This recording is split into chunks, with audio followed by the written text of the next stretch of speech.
जय गुरु जी। शुक्राना गुरु जी अनंतम शुक्राना। ओम नमः शिवाय। शिव जी सदा सहाय। ओम नमः शिवाय। गुरु जी सदा सहाय। संगत जी, आज की कथा प्रारंभ हो रही है और आप सभी संगत परिवार जुड़ जाइए और भी संगत परिवार के साथ शेयर कीजिएगा, क्योंकि शेयर करने वाले को फल उतना ही प्राप्त होता है जितना शिव कथा सुनाने वाले को प्राप्त होता है। इसलिए संगत जी, गुरु जी ने एक बात हमेशा बोली थी कि सत्संग करो और सत्संग सुनो। और गुरु जी ने कहा, शिव महापुराण कथा सुना करो, पढ़ा करो। संगत जी, गुरु जी कहते थे 3 प्रकार से कल्याण होता है, सुनाने वाले का, सुनने वाले का और जो सुनकर दूसरे को सुनाए।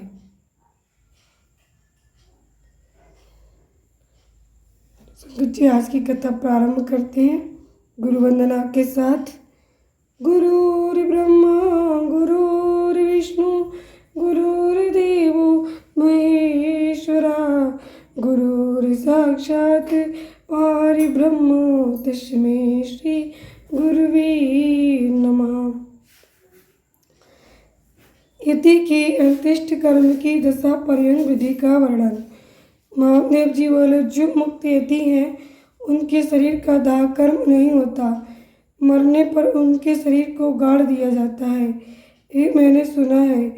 मेरे गुरु कार्तिकेय, आप प्रसन्नता पूर्वक यतियों के उस अंत्येष्टि कर्म का मुझसे वर्णन कीजिए, क्योंकि तीनों लोकों में आपके सिवा दूसरा कोई इस विषय का वर्णन करने वाला नहीं है। भगवान शंकर नंदन, जो पूर्ण परब्रह्म में अहम भाव का आश्रय ले देह पंजर से मुक्त हो गए हैं तथा जो उपासना के मार्ग से शरीर बंधन से मुक्त हो परमात्मा को प्राप्त हुए हैं, उनकी गति में क्या अंतर है, ये बताइए। प्रभु, मैं आपका शिष्य हूँ, इसलिए अच्छी तरह विचार करके प्रसन्नता पूर्वक मुझसे इस विषय का वर्णन कीजिए।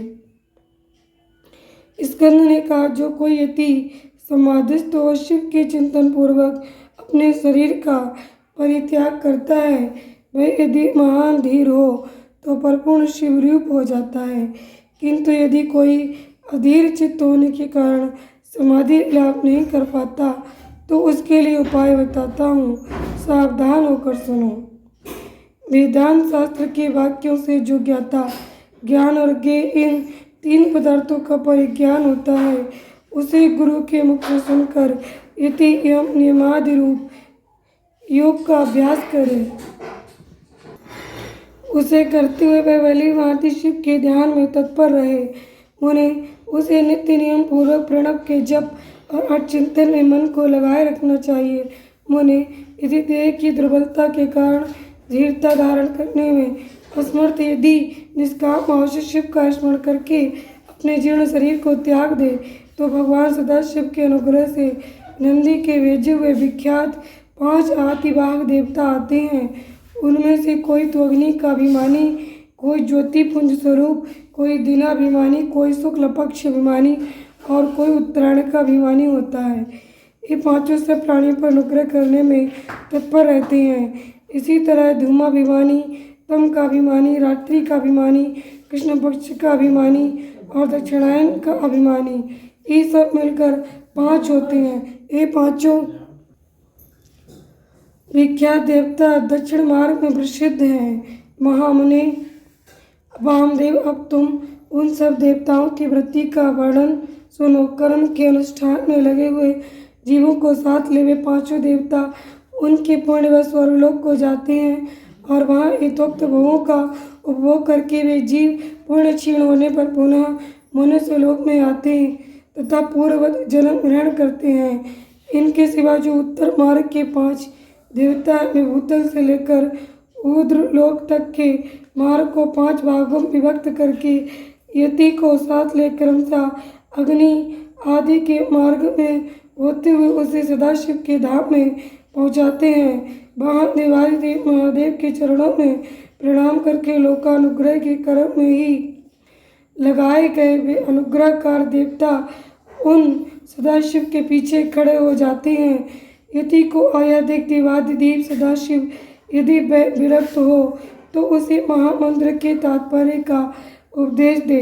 गणपति के पद पर अभिषिक्त करके अपने ही समान शरीर देते हैं। इस प्रकार सर्वेश्वर सर्वनियंता भगवान शंकर उस पर अनुग्रह करते हैं, उसे अनुग्रहित करके निश्चल समाधि देते हैं।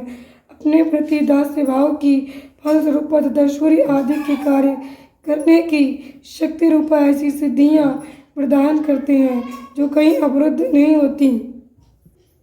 साथ ही वे जगत गुरु शंकर उस यति को वह परम मुक्ति देते हैं जो ब्रह्मा जी की आयु समाप्त होने पर भी पुनरावृत्ति के चक्र से दूर रहती है। अतः यही समष्टिमान संपूर्ण ऐश्वर्य से युक्त पद है और यही मोक्ष का राजमार्ग है, ऐसा वेदांत शास्त्र का निश्चय है। जिस समय यति मरणासन हो शरीर से शिथिल हो जाए उस समय उस श्रेष्ठ संप्रदाय वाले दूसरे यति अनुकूलता की भावना ले उसके चारों ओर खड़े हो जाएं। में सब वहाँ क्रमशः प्रणव आदि वाक्यों का उपदेश दे उनकी तात्पर्य का सावधानी और प्रसन्नता के साथ सुस्पष्ट वर्णन करे तथा जब तक उसके प्राणों का लय न हो जाए तब तक निर्गुण परम ज्योति स्वरूप सदाशिव का उसे निरंतर स्मरण कराते रहें। सब यतियों का यहाँ समान रूप से संस्कार क्रम बताया जाता है।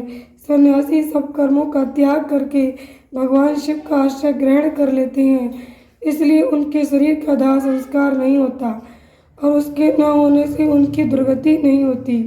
सन्यासी के शरीर को दूषित करने वाले राजा का राज्य नष्ट हो जाता है, उसके गांव में रहने वाले लोग अत्यंत दुखी हो जाते हैं। इसीलिए उस दोष का परिहार करने के लिए शांति का विधान बताया जाता है। उस समय नमः हिरणाय से लेकर नमः अमीब के भे तक के मंत्र का विनीत चित्त से होकर जप करे। फिर अंत में ओंकार का जप करते हुए मिट्टी से देव जन की पूर्ति करे। मुनीश्वर ऐसा करने से उस दोष की शांति हो जाती है। अब सन्यासी के सबके संस्कार की विधि बताते हैं। पुत्र ऐसे आदि को चाहिए कि यति के शरीर का यथोचित रीति से उत्तम संस्कार करे। ब्राह्मण, मैं कृपा पूर्वक संस्कार की विधि बता रहा हूँ, सावधान होकर सुनो। पहले यति के शरीर को शुद्ध जल से नहलाकर पुष्प आदि से उसकी पूजा करें। पूजन के समय श्री रुद्र संबंधी चमकाध्याय और नमकाध्याय का पाठ करके रुद्र सूक्त का उच्चारण करें। उसके आगे शंख की स्थापना करके शंखस्थ जल से यति के शरीर का अभिषेक करे। सिर पर पुष्प रखकर प्रणव द्वारा उसका मार्जन करे। पहले के कौपीन आदि को हटाकर दूसरे नवीन कौपीन आदि धारण कराए। फिर विधिपूर्वक उसके सारे अंगों में भस्म लगाए। विधिवत त्रिपुंड लगाकर चंदन द्वारा तिलक करे। फिर फूल और मालाओं से उसके शरीर को अलंकृत करे। छाती, कंठ, मस्तक, बाह, कलाई, कानों में क्रमशः रुद्राक्ष की माला के आभूषण मंत्रोच्चारण पूर्वक धारण कराकर उन सब अंगों को सुशोभित करे। फिर धूप देकर उस शरीर को उठाए और विमान के ऊपर रखकर ईशानादि पंच ब्रह्म रमणीय रथ पर स्थापित करे। आदि में ओंकार से युक्त 5 सद्योजातादि ब्रह्म मंत्रों का उच्चारण करके सुगंधित पुष्प और मालाओं से उस रथ को सुसज्जित करे। फिर नृत्य बात तथा ब्राह्मणों के वेद मंत्रोच्चारण की ध्वनि के साथ ग्राम की प्रदक्षिणा करते हुए उस प्रेत को बाहर ले जाए। तदनंतर साथ गए हुए वे सब यति गांव के पूर्व या उत्तर दिशा में पवित्र स्थान में किसी पवित्र वृक्ष के नीचे निकट देव यजन गड्ढा खोदें। उसकी लंबाई सन्यासी के दंड के बराबर ही होनी चाहिए। फिर प्रणव तथा व्याति मंत्रों से उस स्थान का प्रोक्षण करके वहाँ क्रमशः समी के पत्र और फूल बिछाए। उनके ऊपर उत्ताग्र कुश बिछाकर उस पर योगपीठ रखे। उसके ऊपर पहले कुश बिछाए, कुशों के ऊपर मृग चर्म तथा उसके भी ऊपर वस्त्र बिछाकर प्रणव सहित सद्योजातादि 5 ब्रह्म मंत्रों का पाठ करते हुए पंचगव्यों द्वारा उस शब्द का प्रोक्षण करे। तत्पश्चात रुद्र सूक्त प्रणव का उच्चारण करते हुए शंख के जल से उसका अभिषेक करके उसके मस्तक पर फूल डाले। शिष्य आदि संस्कार करता पुरुष वहाँ गए हुए मृत यति के अनुकूल भाव रखते हुए शिव का चिंतन करता रहे। तदनंतर ओंकार का उच्चारण और स्वस्ति वाचन करके उस सब को उठाकर गड्ढे के भीतर योगासन पर इस तरह बिठाए जिससे उसका मुख पूर्व दिशा की ओर रहे। फिर चंदन पुष्प से अलंकृत करके उसे धूप और गुग्गल की सुगंध दे। इसके बाद विष्णु हविमिदं रक्षस्व ऐसा कहकर उसके दाहिने हाथ में दंड दे और प्रजापति न तो देता न हो। इस मंत्र को पढ़कर बाएं हाथ में जल सहित कमंडलू अर्पित करे। फिर ब्रह्म यज्ञानम प्रथमम इस मंत्र से उसके मस्तक का स्पर्श करके दोनों बाहों के स्पर्श पूर्वक रुद्र सूक्त का जप करे। तत्पश्चात मानो महानतमुत ये जो इत्यादि 4 मंत्रों को पढ़कर नारियल के द्वारा यति के सबके मस्तक का भेदन करे। इसके बाद उस गड्ढे को पाट दे। फिर उस स्थान का स्पर्श करके अनचित से 5 ब्रह्म मंत्रों का जप करे। तदंतर यो देवाना प्रथम पुरुषार्थ से लेकर तस्य प्रकृति लीनस्य या परासा महेश्वरा तक महानारायणोपनिषद के मंत्रों का जप करके संसार रूपी रोग के भेषज सर्वज्ञ स्वतंत्र तथा सब पर अनुग्रह करने वाले उमा सहित महादेव जी का चिंतन एवं पूजन करे। पूजन की विधि यूँ है, 1 हाथ ऊंचे और 2 हाथ लंबे चौड़े एक पीठ का मिट्टी के द्वारा निर्माण करे। फिर उसे गोबर से लीपे। वह पीठ चौकोर होना चाहिए। उसके मध्य भाग में उमा महेश्वर को स्थापित करके गंध अक्षत सुगंधित पुष्प बिलपत्र और तुलसी दलों से उनकी पूजा करे। तत्पश्चात प्रणव से धूप और दीप निवेदन करे। फिर दूध और अभिषेक का नैवेद्य लगाकर 5 बार परिक्रमा करके नमस्कार करे। फिर 12 बार प्रणव का जप करके प्रणाम करे।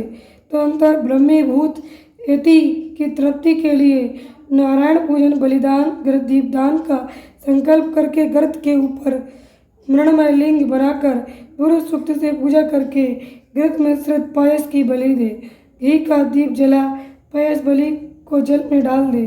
तत्पश्चात दिशा दिशाओं के क्रम से प्रणव के उच्चारण पूर्वक ओम ब्रह्मणे नमः इस मंत्र से ब्रह्मीभूत यति के लिए संग से 8 बार अर्ध जल दे। इस प्रकार 10 दिनों तक करता रहे। मुनिश्रेष्ठ ये दशा तक की विधि तुम्हें बताई गई। अब यतियों की एकादशा की विधि सुनो। जय गुरु जी। शुक्राना गुरु जी अनंतम शुक्राना। ओम नमः शिवाय। शिव जी सदा सहाय। ओम नमः शिवाय। गुरु जी सदा सहाय। संगत जी आज का अध्याय यहीं पर संपूर्ण हुआ। कल के अध्याय में हम श्रवण करेंगे यति के लिए एकादशा कृत्य का वर्णन।